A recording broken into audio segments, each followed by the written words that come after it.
La tradition orale, dire que la tradition orale est en danger, c'est peu dire, parce que la tradition orale a acquis droit de cité sous l'action de personnes comme Amadou Hampâté-Bâ, qui se sont battues pour sa revalorisation et qui l'ont incarné. Et aujourd'hui, on assiste de plus en plus au retour de l'humanisme. Et cet humanisme qui est caractérisé par les relations interpersonnelles, qui est un mode de communication beaucoup plus chaleureux. Et on se rend compte que on a aussi des cours oratoires parce que la dimension de l'oralité. Donc on peut dire que l'oralité gagne du terrain. Mais il est un fait certain que on n'a pas fini de recueillir auprès des derniers dépositaires tout leur savoir. Donc, dans cette dimension-là, c'est sûr elle est en danger, mais à côté de cela, elle connaît aussi un essor.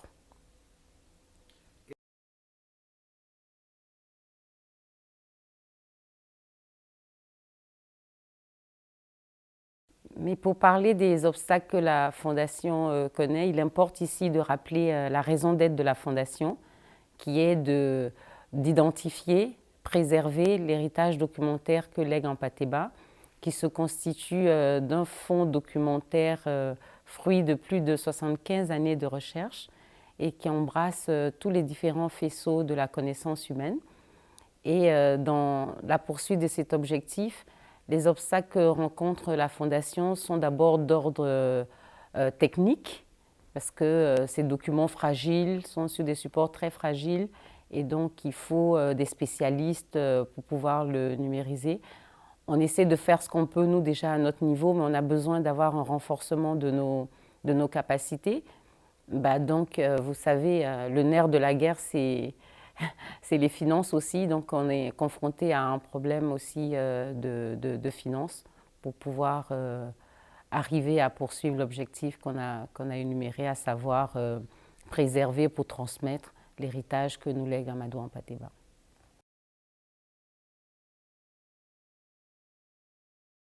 Le grand intérêt d'Hampâté pour la tradition est qu'il a pu bénéficier dès sa tendre enfance d'avoir pu côtoyer certains grands traditionnistes, des grands conteurs, qui ont pu l'initier. Parce que l'initiation était le phénomène de dissémination des connaissances en Afrique avant l'école occidentale, qui a été consacrée par la révolution de 1789. Et donc, il a eu des grands maîtres. Et un de ces maîtres-là, c'est Koulel, qui était un grand conteur peul. Il y a eu aussi Danfociné, qui l'a initié aux traditions Bambara. Donc, c'était un initié aux traditions peul, un initié aux traditions Bambara. Et il a eu la chance d'aller à l'école occidentale. Et donc, il s'est saisi des connaissances qu'il avait, cette nouvelle capacité qu'il avait de pouvoir transcrire pour récolter pour nous toute cette somme de connaissances qu'il met aujourd'hui à notre disposition.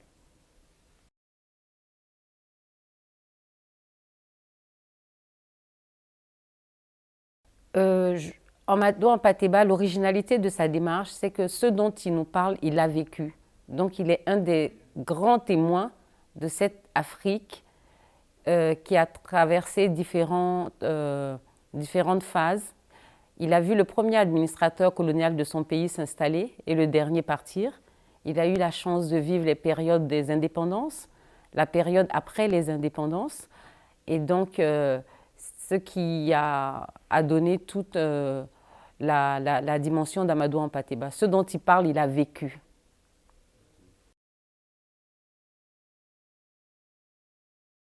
La somme de connaissances qui n'a pas encore été publiée, parce qu'en plus des œuvres publiées, nous détenons un fonds d'archives inexploité d'une valeur scientifique inestimable et qui touche à tous les faisceaux de la connaissance humaine. Et aussi les différentes conférences qu'il a eu à prononcer à travers le monde et qui sont vraiment d'une actualité. Donc pour dire que la partie inédite de l'œuvre d'Hampâté-Bâ est bien plus que celle publiée, qui n'est qu'une infime partie de ce qu'il laisse.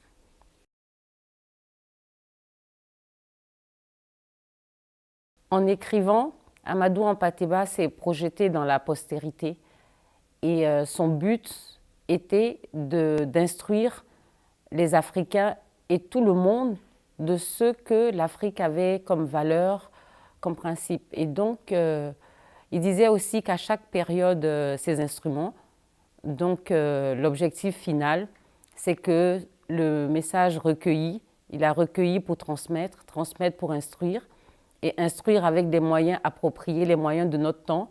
Donc l'objectif final serait qu'effectivement, toute cette somme de connaissances soit accessible à tous.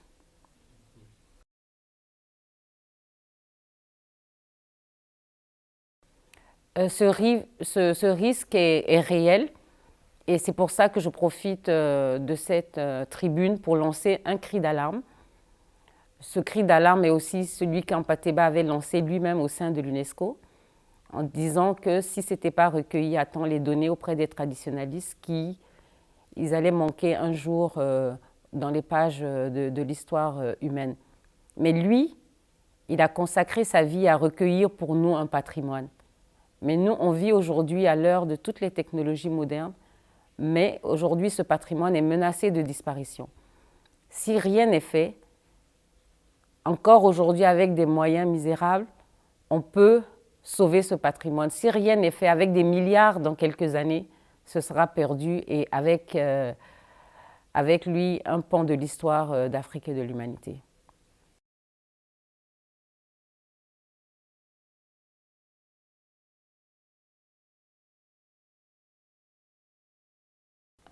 Vous savez, en Afrique, il y avait certaines caractéristiques qui accompagnaient la parole, parce qu'il nous apprend que on mourrait pour une parole donnée. Et comme il a dit dans un documentaire, la parole est divinement exacte et il convient d'être exact avec elle. La langue qui fausse la parole vicie le son de celui qui parle. Et Ampateba avait fait la promesse à Ouangrin, qui était ami à son frère aîné, parce qu'il lui ramenait beaucoup de contes. Les contes qu'il entendait chez Koulel, il venait les raconter à Ouangrin. Et Ouangrin était fasciné par les talents oratoires d'Ampateba. Il lui a dit, j'aimerais bien qu'un jour tu puisses raconter ma vie, mais il faudra utiliser des pseudonymes pour que mes enfants, ma descendance n'ait aucun complexe d'infériorité ou de supériorité, mais j'estime qu'il y a des enseignements que j'aimerais transmettre. Donc c'est en se conformant à cette promesse faite à Ouangrin, du nom de Samba Traoré, qu'il a écrit ce livre-là.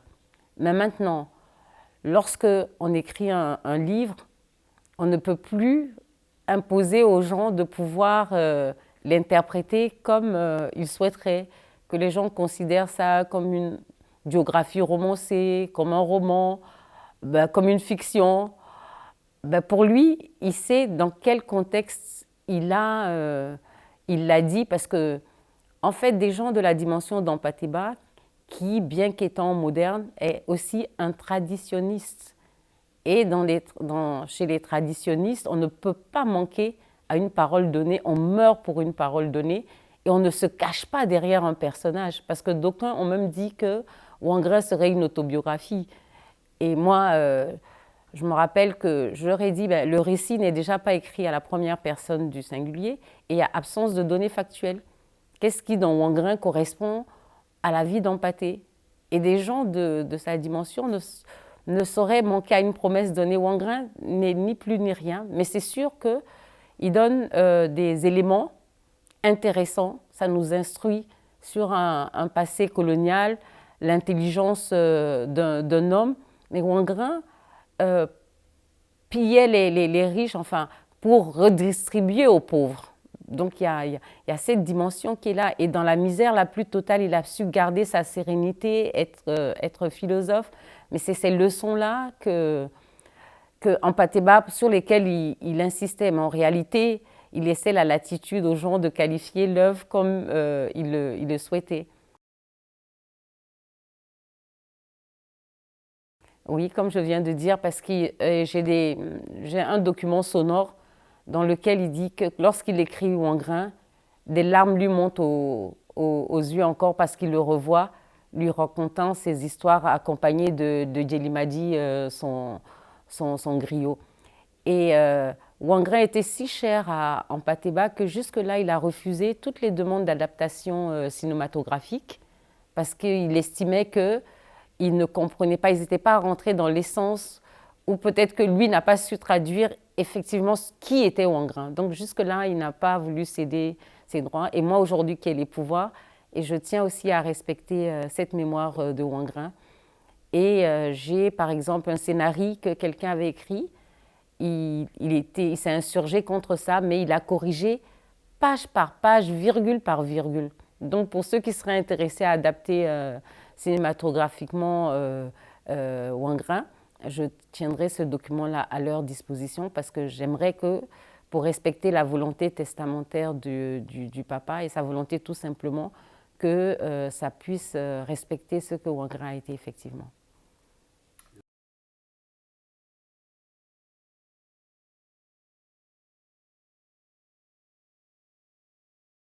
Je pense que le meilleur moyen de transmission qu'il nous a donné, c'est de s'offrir lui-même en modèle. Parce qu'il nous dit que dans l'Afrique traditionnelle, l'éducation qu'il essaie de nous donner, qu'il y avait le sens de la solidarité. Et que cette solidarité se manifestait aussi bien dans les moments de joie que de tristesse. On a vu un homme qui incarnait cela lorsque la situation se présentait à lui. Il nous a montré aussi qu'il y avait certaines valeurs cardinales qui étaient sacrées, la notion de sacralité. Donc on a vu cet homme-là qui respectait cela effectivement. Donc on a vu un monsieur qui avait aussi le sens de la communauté. Ces enfants que nous étions avaient les mêmes droits que tous ceux qui étaient dans la maison. Et tous ceux qui devaient venir, les enfants de ses amis et autres, qui venaient à Abidjan, par exemple, qui ne savaient pas où aller, descendaient à la maison. Le soir venu, on ne dormait jamais à la même place.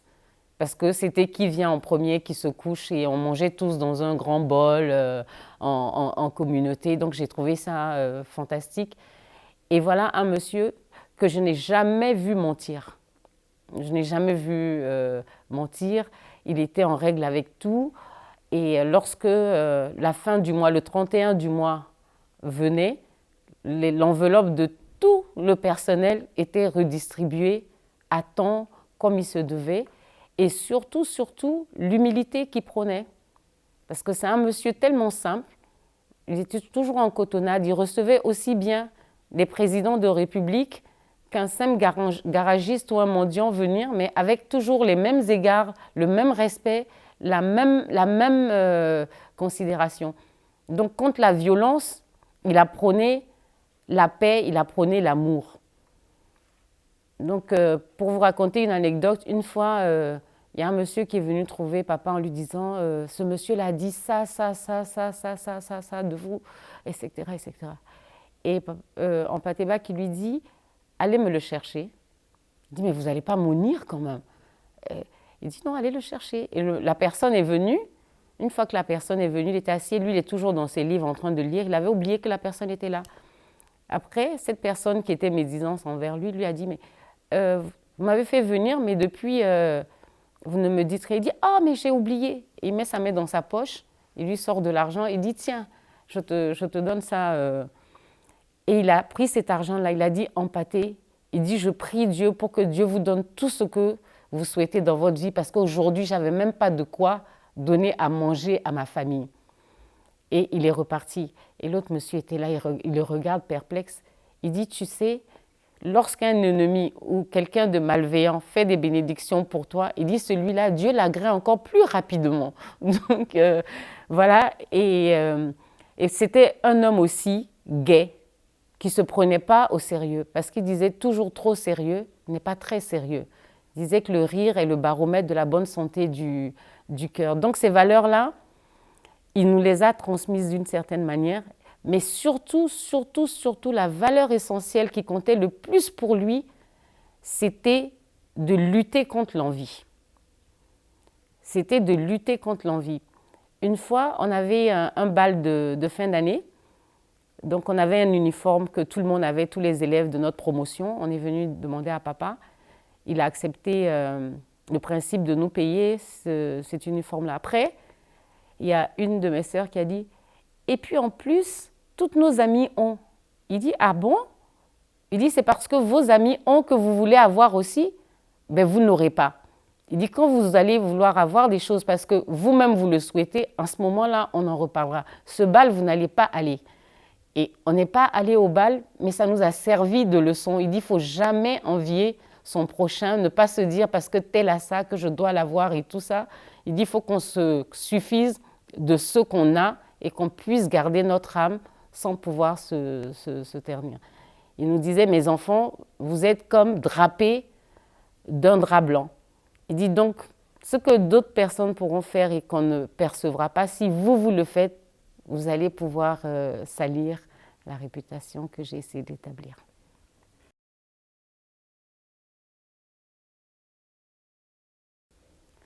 Ampateba a même fait un poème, il a dit qu'il aime sa mère. Il aime sa mère et il prie Dieu pour qu'il ne voie jamais en elle ses défauts, mais qu'il lui fasse voir que ses qualités. Donc c'était une femme de caractère, une femme de poigne. Et cette mère-là, il la vénérait. Et même quand il était à un âge avancé, il respectait toutes les volontés de sa mère. Et sa mère, lorsqu'elle est tombée malade, a dit à ses épouses, « Moi, mon fils est un fils béni et je ne mourrai pas à son absence. » Et donc, le soir où papa était revenu de voyage, et elle avait prédit qu'il allait donner de la bouillie avant qu'elle ne meure. Et il lui a donné son dernier, on appelle ça chez nous, galama, une cuillerée de bouillie. Il a bu. Elle a bu et elle a dit, mais je peux maintenant m'endormir. Donc elle est morte dans les bras de son fils.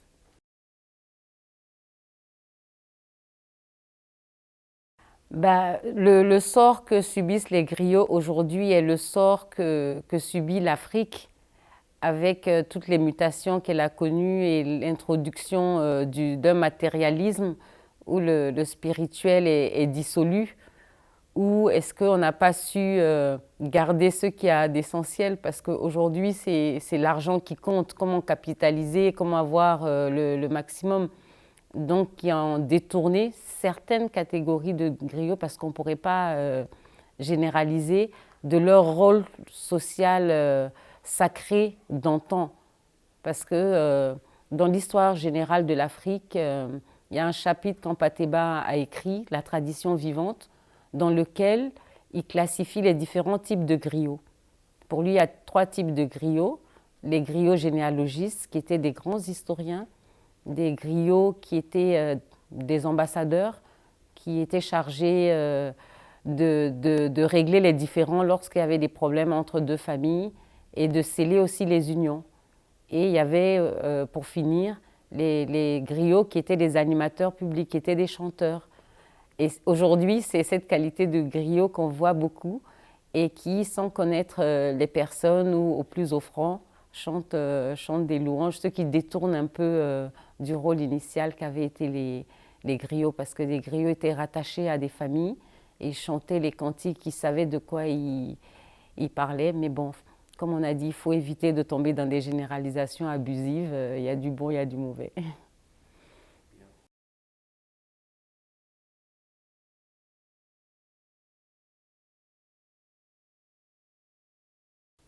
Oui, parce que l'inventaire thématique qu'Alpha Ibrahim Asso avait établi, qui a fait l'objet d'une publication en 68, retrace l'essentiel des manuscrits avec les différents thèmes, les 8 catégories, mais le fonds documentaire s'est enrichi depuis à travers les différentes conférences qu'Ampateba a eu à effectuer à travers le monde, parce que de 66 à sa mort, il a continué de chercher. Comme il disait, il demeure un élève perpétuel à l'écoute de tous ceux qui peuvent lui apporter quelque chose. Donc le fonds documentaire s'est enrichi de plus de 500 conférences qu'il a eu à prononcer et bien d'autres documents encore.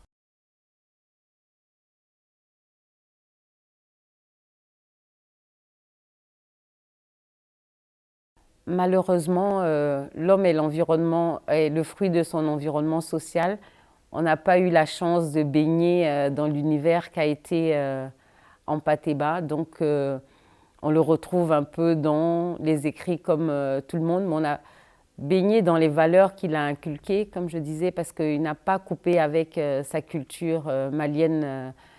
Et donc on vivait à la malienne, mais on n'avait pas eu le temps de faire toutes les pérégrinations que lui il a fait, d'aller sur le terrain, de parcourir tous les pays. On n'a pas pu faire ces aspects-là. Mais on limite maintenant aujourd'hui en nous rendant dans des conférences aussi amicales que celle pour laquelle Pájaro Azul nous a invités et l'Université d'Oviedo.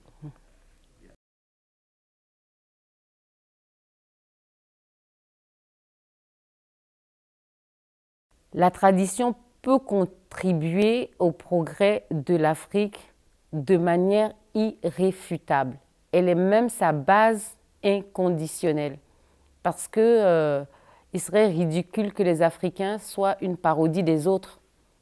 Ils ont une culture, ils ont une histoire, ils ont des valeurs et il importe que leur développement, que ces valeurs-là soient le point de départ et d'appui de ce développement-là. Parce qu'Ampateba trouvait que c'était un peu ridicule parce qu'il trouvait qu'il n'y avait aucun État qui a vraiment calqué son développement sur le modèle de sa culture, de son organisation sociale, alors qu'il y a ces modèles-là qui existent. Il dit dans les assemblées nationales, on voit des gens habillés avec les mêmes mimiques, même la petite clochette, et les chefs d'État avec les fanions, on se prend dans les vestes, dans les... Il dit alors qu'on a aussi nos matériaux, c'est à nous la volonté politique de se réafricaniser, mais sans xénophobie, comme il disait, de s'ouvrir aux apports fécondants, mais d'être aussi nous-mêmes. Il y avait les statuts de la femme dans l'Afrique avant les mutations, donc on ne réinterroge pas assez ses connaissances, ses savoirs pour les mettre au goût du jour. Il estimait qu'il y a certaines valeurs qui sont dépassées, mais il y a des bases essentielles qui doivent demeurer dans l'humanisme africain. Ce à quoi on assiste aujourd'hui, pouvons-nous parler de cet humanisme africain tant envié? Lorsque on va jusqu'à poser des actes socialement, moralement répréhensibles, deux entités qui se tuent, des fils qui mettent le pays dans le feu et dans l'abîme. Mais pour quelle raison, pour quel motif? Où est passé cet humanisme-là? Il doit être ressorti jusqu'au 11e degré de notre zone aurifère pour la remettre au goût du jour, parce que la réponse militaire n'est pas la solution. Et la solution de tous les maux qui assaillent l'Afrique, qui assaillent le continent, qui assaillent les relations humaines, sont dans ces sagesses-là.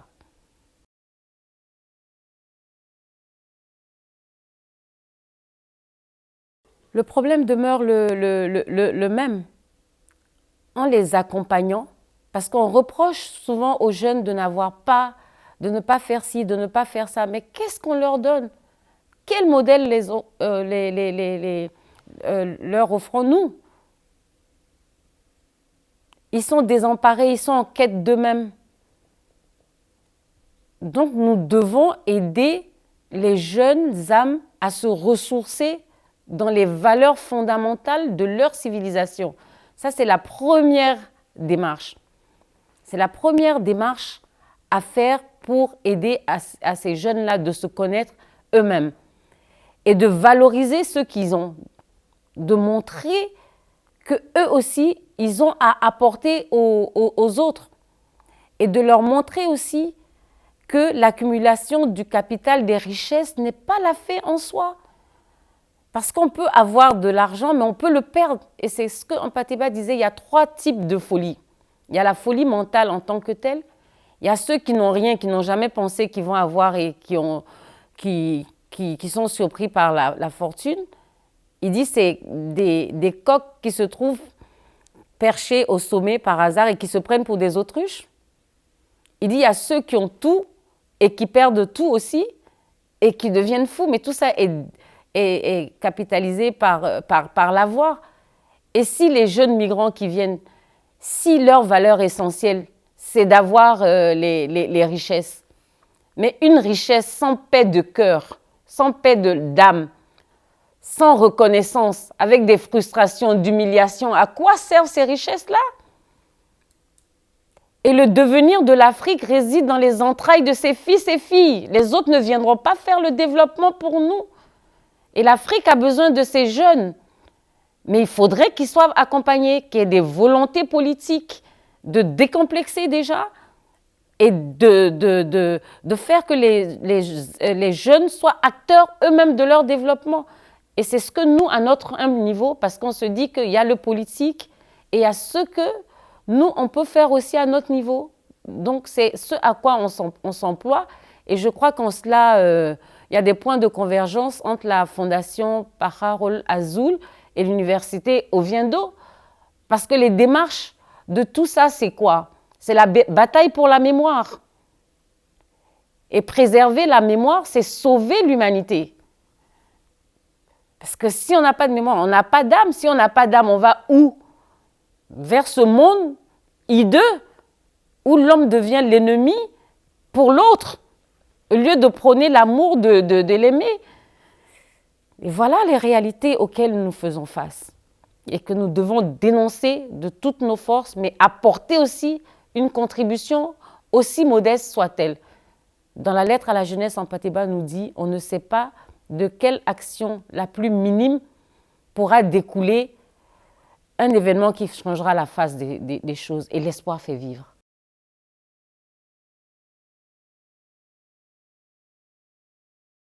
La fondation en tant que telle ne touche pas les droits d'auteur d'Amadou en Pateba, mais ses héritiers, oui. Ses héritiers, oui. Les éditeurs, comme vous savez, ont 90% du fonds et à 10% pour les héritiers. Et de son vivant, Amadou Hampâté-Bâ avait confié la gestion littéraire de ses œuvres à Madame Hélène Ekman. Donc il avait fait d'elle l'exécutrice testamentaire littéraire sa vie durant. Donc il n'avait pas fait d'elle la légataire universelle. Donc son mandat prend fin avec son décès, elle nous a quittés. C'est le lieu de lui rendre hommage. Elle a fait un travail remarquable. Elle a apporté une part importante dans la transcription des manuscrits, enfin, du passage de la forme manuscrit au tapuscrit. Elle a initié aussi des relations avec les éditeurs. Nous lui devons ça. Mais maintenant, avec sa disparition, la fondation a été créée après elle parce que tant qu'elle vivait, étant donné que papa lui avait donné un mandat, les enfants n'ont pas voulu s'en approcher, mais avec sa disparition, le chaos qui demeurait. Donc j'ai entrepris des démarches avec la bénédiction de mes frères et sœurs. Donc je suis la mandataire de la succession pour créer une fondation. Parce que le tout, c'est de pouvoir mettre à la disposition du plus grand nombre les documents d'Hampâté-Bâ. Pas seulement préserver, mais aussi continuer de semer les valeurs de tolérance, de paix, d'acceptation de la différence, acceptation de l'autre, en accompagnant les jeunes pour éviter qu'ils s'emmurent dans l'ébahissement contemplatif des nouveaux médiums de communication, en leur offrant un contenu. Donc c'est à ça que nous nous attelons.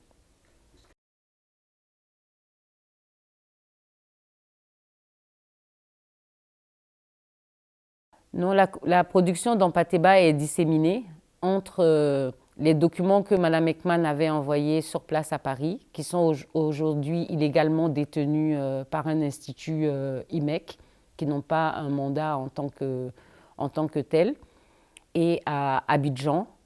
Et des documents sont aussi à rechercher à travers le monde, à l'IFAN où il a travaillé, certainement à l'Institut des sciences humaines de Bamako qu'il a créé. Ils sont un peu éparses, mais le plus grand nombre est aujourd'hui identifié, enfin ceux qui sont identifiés, connus, entre Paris et Abidjan. Le message d'Amadou Hampâté-Bâ que je voulais transmettre ici, c'est de dire, de privilégier l'être sur le paraître. À cet effet, il disait, si tu veux être, il ne faut pas paraître, car pour être, il faut connaître. Je vous remercie.